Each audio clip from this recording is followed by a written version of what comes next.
Hey, you, congratulations. You just saved $10,000.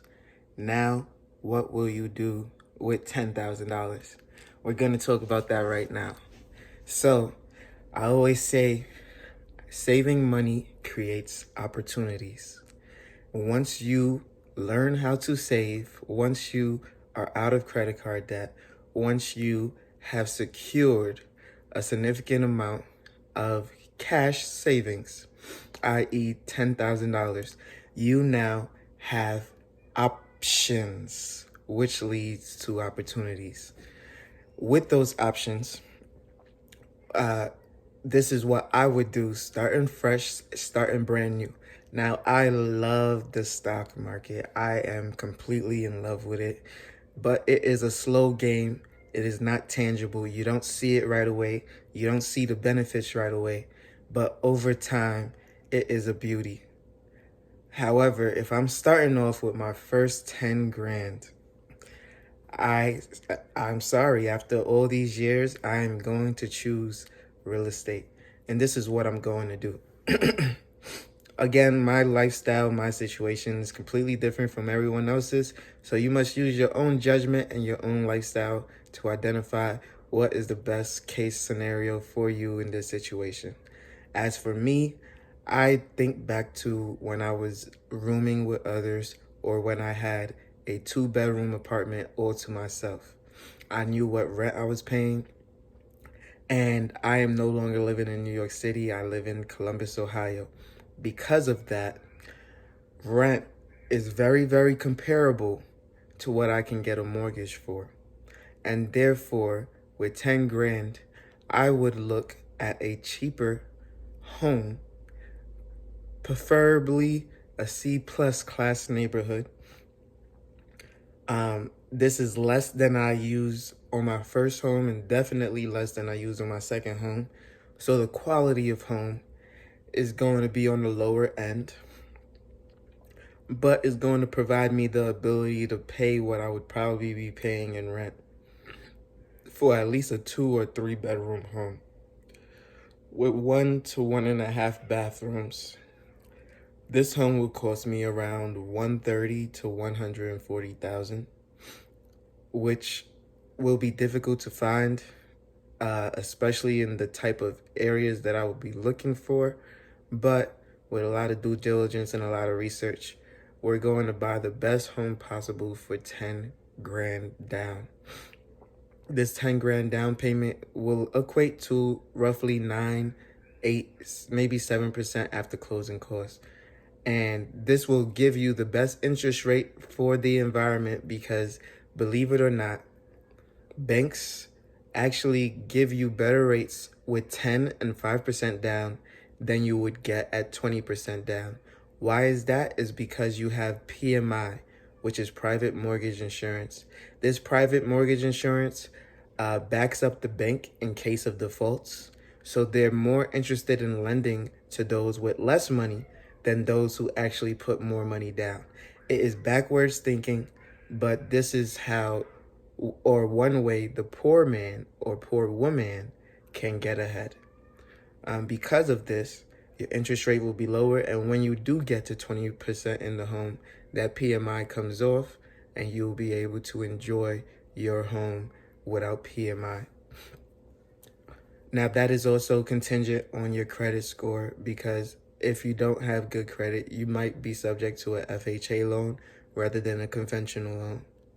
FHA loans might be advantageous now in this environment because interest rates continue to go up, and FHA loans can be assumable, meaning your interest rate is transferable to other people, just like a VA loan.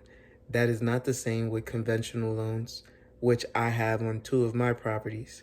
Those are 2 separate videos that you can watch on FHA and conventional, but just understand the benefits of both and why having a bad credit score can actually benefit you by having that assumable loan in this environment, or a good credit score, you can go conventional and get rid of that PMI, which will also benefit you if you plan to stay in your home long term.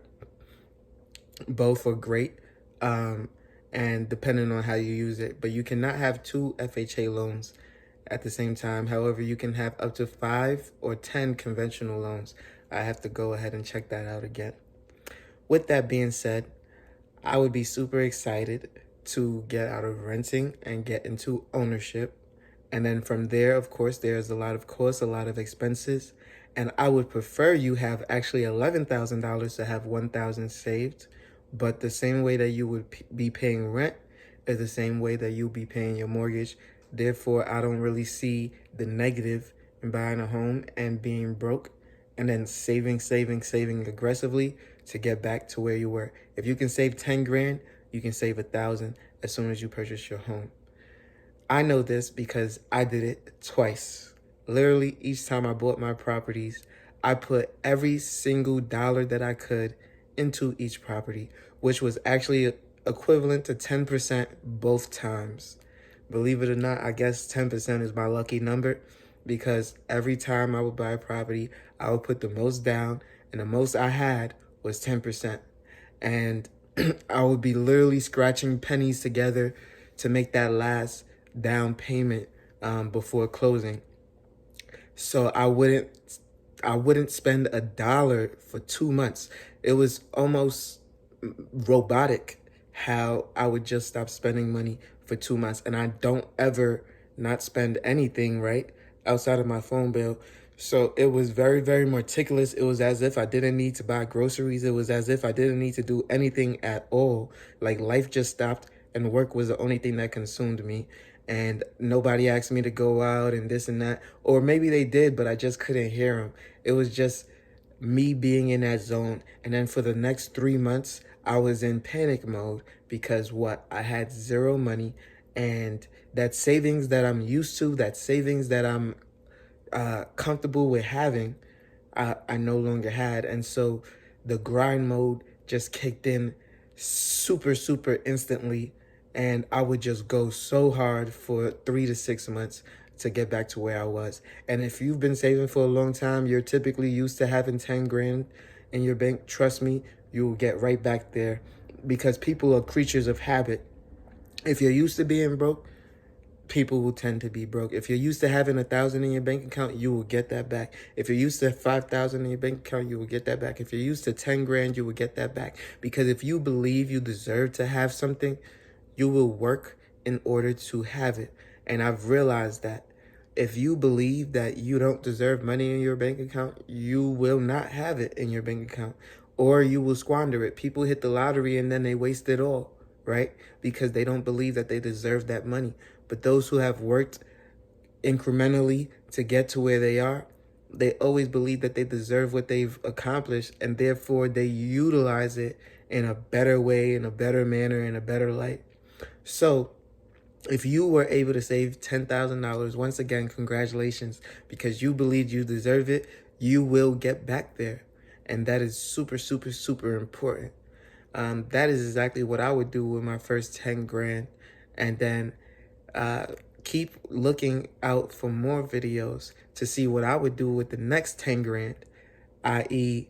stock market. That's a quick hint for you. Make sure you leave a like, comment, and subscribe. You know I post every single day at 8 a.m. daily, and I can't wait to see you on the next one. Peace.